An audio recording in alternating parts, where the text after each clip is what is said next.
오늘의 헤드라인입니다. 오늘은 첫눈이 내린다는 절기 소설이지만 전국이 맑고 온화하겠습니다. 온화한 날씨는 주말인 내일까지 이어지겠지만 일요일에는 전국에 비가 내릴 전망입니다. 서울시가 지자체 최초로 다음 달부터 미세먼지 시즌제를 시행합니다. 미세먼지 3대 배출 원인인 수송과 난방, 사업장을 상시적인 집중 관리함으로써 미세먼지 발생량의 20%가 감소할 것으로 기대하고 있습니다. 일본의 수출 규제 조치로 우리 정부는 지난 8월 지소미아를 더는 연장하지 않겠다고 일본에 통보했습니다. 오늘 자정이면 시한이 끝났는데 이대로 종료될 경우 일본뿐 아니라 미국과 풀어야 할 외교적 과제도 만만치 않을 것으로 보입니다.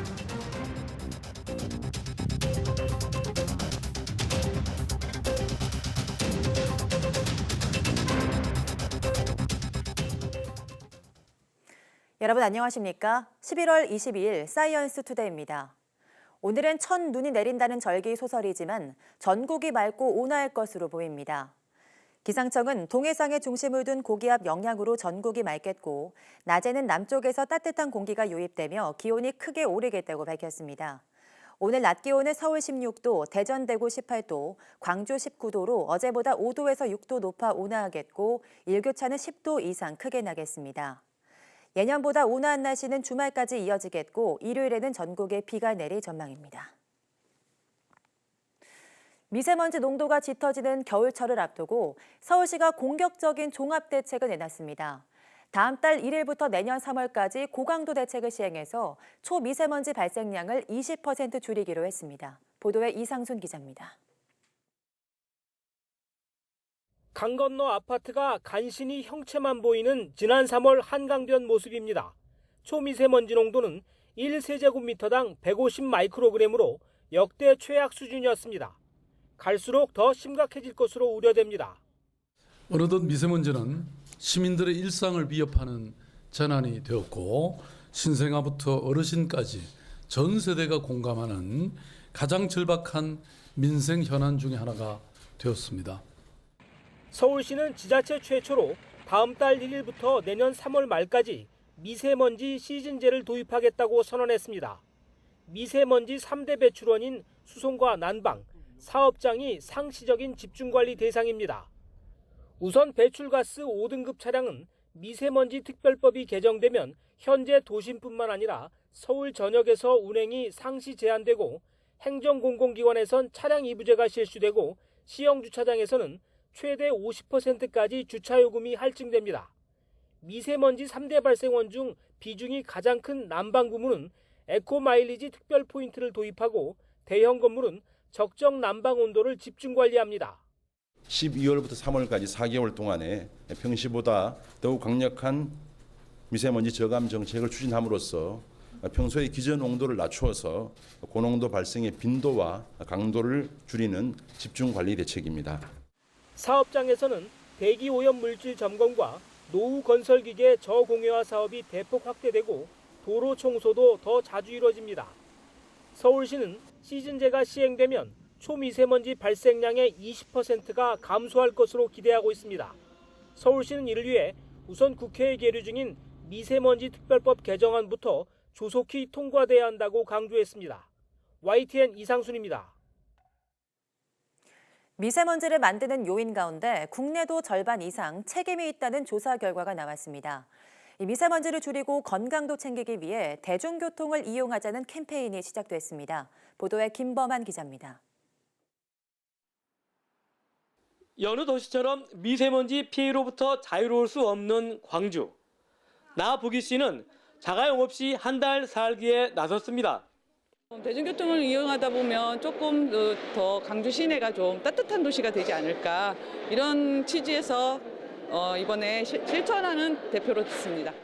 시민단체 대표와 각급 기관 단체장들도 대중교통 이용하기에 앞장서겠다는 서명에 동참했습니다. 반드시 실천하겠다고 다짐하는 뜻에서 발자국도 남겼습니다. 이 대중교통이 지금 현재 활성화되지 못하고 있는 이러한 문제들이 암보다 더 무서운 지금 미세먼지의 주범이 되고 있다는 것에 우리가 주목해야 한다고 봅니다. 우여곡절 끝에 공론화위원회까지 거치면서 공사가 시작된 광주 도시철도 2호선. 광주 도시철도 2호선 시대를 앞두고 광주의 미래 대중교통 발전 방안을 모색하는 컨퍼런스도 열렸습니다. 이제 도시철도와 버스의 촘촘한 연계로 대중교통을 쉽게 이용할 수 있는 미래가 오고 있습니다. 대중교통 활성화는 어느 한 기관의 노력만으로는 결코 이룰 수 없습니다. 광주의 승용차 수송 분담률은 버스와 지하철 합친 것보다 많은 44.5%. 광주 사회 핵심 플랫폼 가운데 처음으로 시작된 대중교통 이용률 높이기 운동이 광주를 대중교통 중심도시로 바꾸는 원동력이 될지 주목됩니다. YTN 김범환입니다. 네, 오늘 다정이면 한미 군사정보보호협정 지소미아의 시한이 끝납니다. 일본이 끝내 수출 규제를 철회하지 않을 경우 예정대로 종료될 가능성이 큽니다. 미국이 강하게 반대해온 만큼 후폭풍이 예상됩니다. 김지선 기자입니다. 3년 전 11월 23일 우여곡절 끝에 체결된 한일 군사정보보호협정 지소미아. 다른 국가들과 맺은 안보협정과 달리 유효기간은 1년이지만 어느 한쪽이 기한 만료 석 달 전까지 종료를 통보하지 않으면 자동으로 1년 연장됩니다. 한일 양측은 상호 획득한 정보를 직접 공유할 수 있어 대북 감시 능력이 향상될 것입니다. 정부는 지난 8월 지소미아를 더는 연장하지 않기로 하고 이를 일본에 통보했습니다. 일본이 우리 대법원의 강제징용 배상 판결에 대해 이딴 경제 보복 조치에 나서면서 정부도 맞대응한 겁니다. 이대로라면 오늘 자정 이후부터 협정은 모든 효력을 잃게 됩니다. 정부는 안보상 민감한 군사정보 교류를 목적으로 체결한 협정을 지속하는 것이 우리의 국익에 부합하지 않는다고 판단하였습니다. 정부는 종료를 결정한 이후에도 일본과 물밑 접촉을 이어왔습니다. 고위급 회담 계기에 일본이 수출 규제 조치를 철회할 경우 종료를 재고할 뜻도 내비쳤지만 일본이 끝내 수용하지 않으면서 종료 쪽으로 가닥을 잡았습니다. 그러면 강 장관님, 지소미아는 그럼 내일 예정대로 종료가 되는 겁니까? 일본의 태도 변화가 있지 않는 한 우리는 재고를 하지 않는다 하는 것이 우리 입장이고 현재까지도 우리의 입장입니다. 한미일 안보 협력을 바라는 미국이 지소미아 연장을 희망해온 만큼 이대로 종료될 경우 한미 관계로도 불똥이 번질 가능성이 짙습니다. 그런 만큼 앞으로 일본뿐만 아니라 미국과 풀어야 할 외교적 과제도 만만치 않을 것으로 예상됩니다. YTN 김지선입니다. 국제원자력기구 IAEA는 이란에 대해 미신고 시설에서 검출된 우라늄 입자에 대한 해명을 촉구했습니다. 코르넬 페루타 IAEA 사무총장 대행은 현지 시간 21일 오스트리아 빈에서 열린 IAEA 이사회에서 미신고 시설에서 검출된 우라늄 입자에 대한 답을 이란에 요구했다고 DPA 통신이 보도했습니다. 앞서 IAEA는 지난 11일 보고서를 통해 신고되지 않은 이란의 시설에서 우라늄 입자가 검출됐다고 공개했습니다. 페루타 총장 대행은 이란이 이 문제를 신속하게 해결하기 위해 IAEA와 협력하는 것은 중요하다며 다음 주 테헤란에서 이란과 회담을 열고 우라늄 입자에 대한 추가 논의를 진행할 것이라고 말했다고 통신은 덧붙였습니다. IAEA는 우라늄 입자가 발견된 곳이 구체적으로 어디인지는 언급하진 않았으나 BBC 방송은 문제의 장소가 테헤란의 투르쿠자바드 지역으로 추정된다고 지목했습니다. 인공지능으로 다수의 직업이 사라질지도 모른다는 전망이 나오는 가운데 고졸자보다는 대졸자가 더 큰 위협을 받을 것이라는 분석이 나왔습니다. 미국 브루킹스 연구소는 인공지능이 고졸 이하 인력보다 대졸자를 5배가량 더 대체하게 될 것이라는 연구 보고서를 내놨습니다. 보고서는 인공지능 기술이 갈수록 정교해지고 더 많은 산업 분야에 적용되면서 대학 교육을 받은 더 많은 근로자를 위협하고 있다고 지적했습니다. 특히 남성 직장인, 백인과 아시아인 근로자가 다른 그룹보다 AI의 일자리를 빼앗길 확률이 높았습니다. 반면 교사와 같이 대인관계 기술이 중요하게 여겨지는 분야에서 일하는 여성들은 AI 위협에서 상대적으로 덜 위험한 것으로 전망됐습니다. 미국 최대 관광 도시로 꼽히는 라스베이거스에 카메라와 센서로 교통량을 측정해 교통 혼잡에 실시간으로 대응하는 인공지능 신호 체계가 확대 도입된다고 미 일간 월스트리트 저널이 보도했습니다. 라스베이거스시 교통당국은 도심 비즈니스 구역을 비롯해 교차로 30곳에 시범 운영 중이던 AI 신호 체계를 교차로 80여 곳으로 확대할 계획이라고 밝혔습니다. AI 신호는 자동차 통행 대수는 물론 보행자 수와 차량의 회전 방향 등을 집계해 신호 전멸 시간을 자동으로 조절해주는 시스템입니다. 라스베이거스시는 시범 운영 중인 AI 신호 시스템으로 인해 최대 40%까지 차량 흐름이 개선된 것으로 보고 있습니다. 도널드 트럼프 미국 대통령이 애플의 미국의 5세대 이동통신 5G 구축 참여를 요청했다고 밝혔습니다. 트럼프 대통령은 현지 시각 21일 트위터에 애플 최고 경영자 팀 쿡에게 미국의 5G 구축에 관여할 수 있는지 봐달라고 했다고 말했습니다. 트럼프 대통령은 이어 애플은 모든 것을 갖고 있다며 돈과 기술, 비전, 그리고 쿡도 있다고 덧붙였습니다. 하지만 애플이 어떤 식으로 참여해야 한다는 자세한 설명은 하지 않았습니다.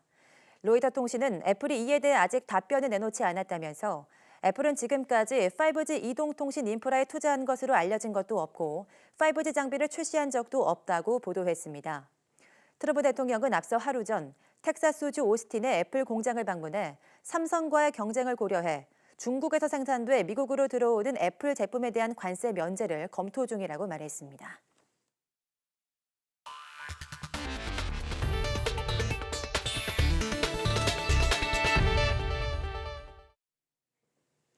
미국 민간 우주 탐사 업체 스페이스X가 개발 중인 유인 우주선 스타쉽의 선체 일부가 지상 테스트 도중 폭발했다는 현지 보도가 나왔습니다. 이에 대해 스페이스X는 다행히 폭발 사고로 인한 부상자는 없었고 선체에 치명적인 타격을 가한 것도 아니었다고 설명했습니다. 테스트에 사용한 우주선은 스타쉽 시제품으로 실제 유인 우주 탐사에 쓰일 모델은 아닌 것으로 전해지고 있습니다. 앞서 스페이스X는 지난 9월 6개월 이내에 지구 궤도까지 시험 비행에 나설 수 있다고 공언한 바 있습니다. 그러나 일부 항공 우주 전문가들은 지상 테스트 사고로 시험 비행 일정에 차질이 불가피해질 것으로 전망하고 있습니다. 육아를 위해 휴직을 선택하는 남성들을 이제 우리 주변에서 쉽게 볼 수 있습니다. 조사해보니 육아휴직의 만족도가 엄마보다 아빠가 더 컸다고 하는데요.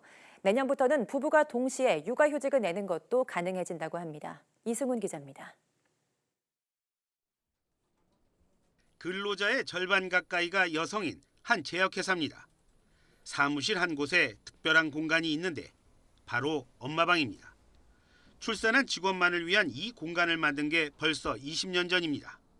인식이 이 정도니 이 회사 직원에게 육아휴직은 눈치 볼 일이 아니라 자랑스러운 권리입니다. 회사가 여자뿐만 아니라 남자분 육아휴직에 있어서도 전혀 그렇게 크게 심리적으로 위축되게 하신다든지 쉽게 말해 책상을 뺏긴다든지 이런 분위기가 전혀 없기 때문에 육아휴직에 대한 만족도는 여성보다 오히려 남성이 높습니다. 가족관계가 좋아졌고 무엇보다 갔다 오니 일할 맛이 더 난다는 게 주된 이유입니다.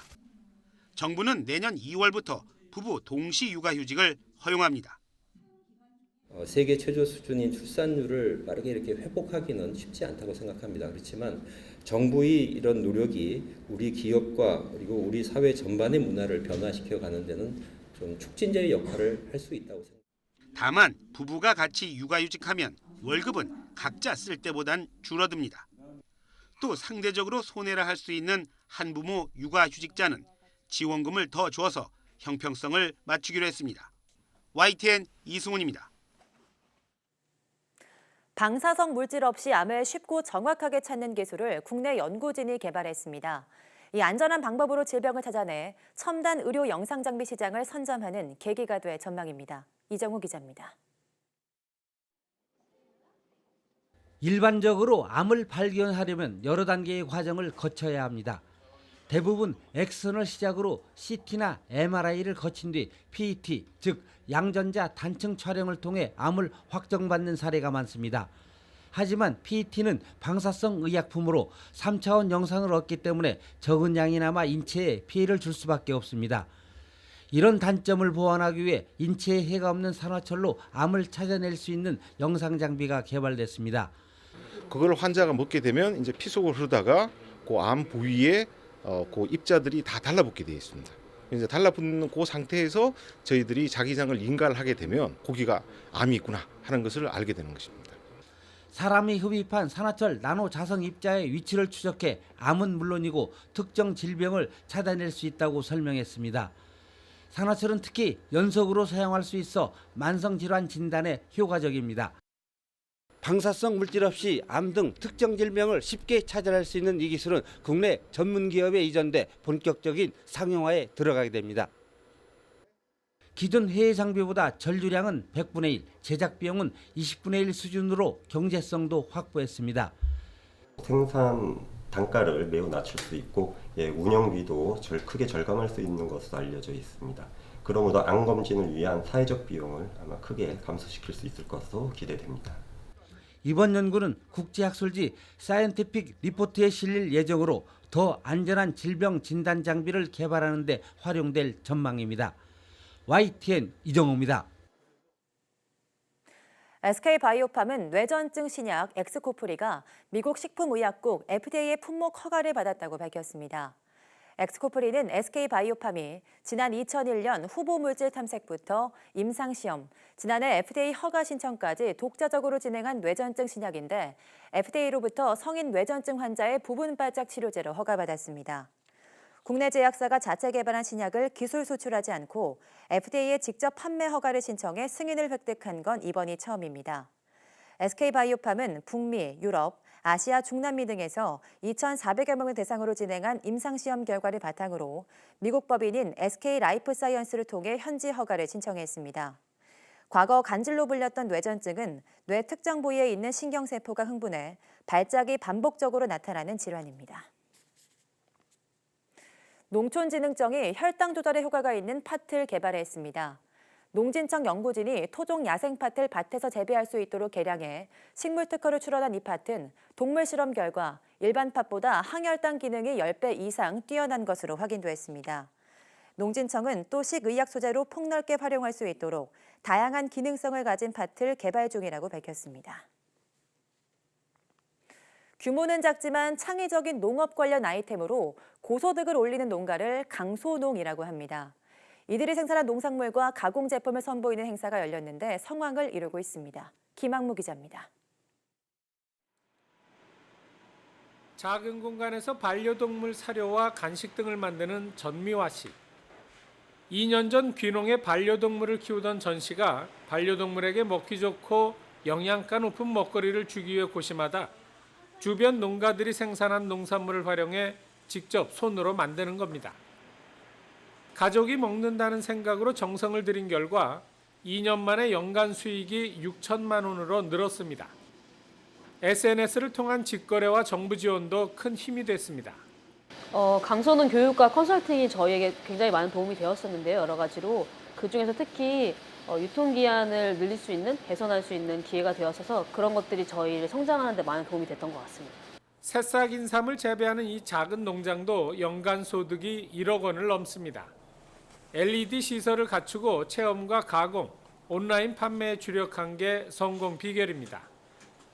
정부가 2011년부터 육성한 전국의 강소농은 모두 8만 5천여 농가. 일반 농가보다 10%에서 많게는 50% 이상 높은 소득을 올리는 것으로 나타났습니다. 이들 강소농이 올해 생산한 농산물과 가공 제품을 선보이는 자리가 마련됐습니다.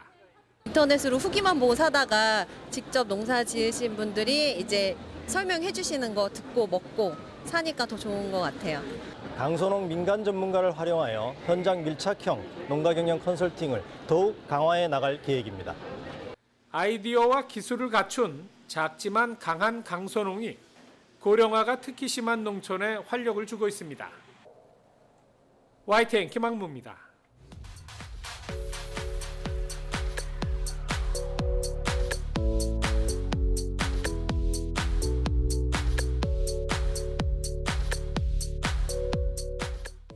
과학과 좀 더 쉽게 가까워지는 방법, 바로 과학서적이나 영화를 보는 건데요.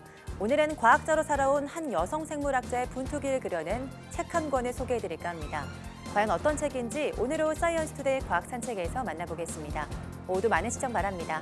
함께해 주신 여러분 고맙습니다.